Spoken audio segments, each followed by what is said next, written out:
মাদক কারবারিদের কাছ থেকে জব্দ করার পর পুলিশের গুদামে রাখা শত শত কেজি গাঁজা খেয়ে ফেলার অভিযোগ উঠেছে ইঁদুরের বিরুদ্ধে।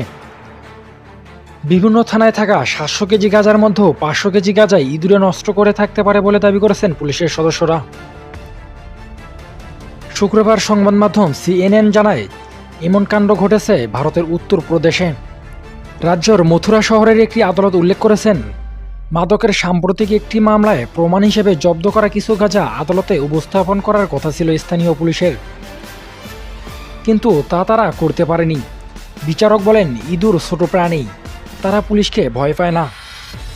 আদালতের নথিতে বলা হয়েছে, পুলিশকে ৩৮৬ কেজি গাঁজা সরবরাহ করতে বলা হলেও প্রসিকিউশনের পক্ষ থেকে জানানো হয়, মথুরার বিভিন্ন থানায় থাকা ৭০০ কেজি গাঁজার মধ্যেও ৫০০ কেজি গাঁজাই ইঁদুরে নষ্ট করেছে। কিন্তু মামলার শুনানিতে বিচারক জানান, হাইওয়ে থানার সংরক্ষিত ৫০০ কেজি গাঁজা নষ্ট করার জন্য ইঁদুরকে দোষারোপ করেছে মথুরার পুলিশ। আদালতের নথিতে বলা হয়েছে, প্রায় সব থানাতেই ইঁদুরের আতঙ্ক রয়েছে, তাই জব্দ করা গাঁজা সংরক্ষণের জন্য প্রয়োজনীয় ব্যবস্থা নেওয়া দরকার। যদিও ইঁদুরের গাঁজা খেয়ে ফেলার অভিযোগ নিয়ে আদালতের নথিতে উল্লেখিত তথ্য ও পুলিশের বক্তব্যের মধ্যে অস্পষ্টতা রয়েছে।